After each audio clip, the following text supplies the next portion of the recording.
আসসালামু আলাইকুম। আমি হাফিজুর রহমান আবারও আসলাম আপনাদের মাঝে।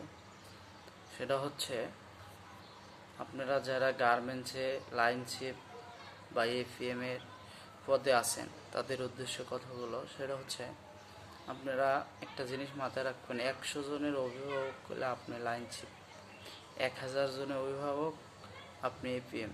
এই জিনিসটা আপনার মাথায় রাখতে হবে। সবার সমস্যা আপনি সমাধান করতে হবে। কেউ আসলে আপনি তাদের সাথে খারাপ ব্যবহার করতে পারবেন না।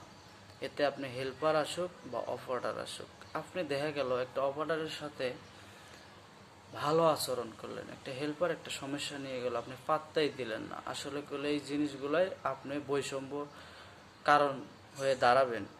এই জিনিসগুলো আপনি করাই যাবে না।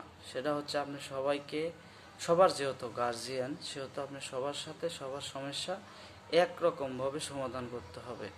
দেখা গেল একটা অফারটার আপনার কাছে যায় বললো, স্যার আমার এই সমস্যা, আমার 2 ঘন্টা গেট পাস লাগবে, আপনি সাথে সাথে দিয়ে দিলেন। একটা হেল্পার যায় বলল, স্যার আমার ছেলে অসুস্থ বা আমার একটা কাজ আছে, আপনি যদি আসলে 2 ঘন্টা গেট পাস দেন তাইলে আমার হয়তো বা অ্যাবসেন্টটা করা লাগবে না, আমার উপকার হবে। আপনি তারে ঝাড়ি দিয়ে সরাই দিলেন। এই জিনিসগুলোই আপনি ভুল করলেন। আপনি হয়তো বা একটা জিনিস জানেন না, অফারটারে যতটা গুরুত্বপূর্ণ দরকার, হেল্পারের ঠিক ততটাই দরকার যদি গার্মেন্টস চালাইতে হয়। এই জিনিসটা আপনার মাথায় থাকা উচিত। একটা হেল্পারের বেতন প্রায় নর্মাল একটা অপারেটরের সমান। আপনি একবারে অবহেলার চোখে একটা হেল্পারে দেখতে পারেন না। কারণ কি জানেন, আপনি একটা হেল্পারের যদি গুরুত্ব দেন, আমরা অপারেটরের সাথে একটা হেল্পার আপনাদের বেশি কাজ করে দিব। তাই হেল্পারের গুরুত্ব আপনার, আপনি একজন এফএম একজন লাইনশিপ, আপনার 100% গুরুত্বটা একটু বেশি দিতে হবে।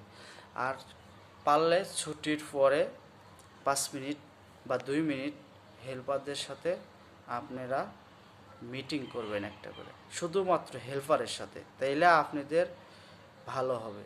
আপনারা যদি হেল্পারকে বোঝাইয়া নিজের করে ফেলাইতে পারেন, তাহলে আপনাদের লাইনের পারফরমেন্স আর কেউ ঠেকাতে পারবে না। কারণ একটা হেল্পার চাইলে অনেক কিছু করতে পারে। আপনারা শুধু অপারেটরের দিকে ফোকাসটা দেন, এই ফোকাসটা হেল্পারের দিকেও দেন, তাইলে আপনিও ভালো থাকবেন, আপনার লাইনও ভালো থাকবে। আশা করি বিষয়টা বুঝতে পারছেন।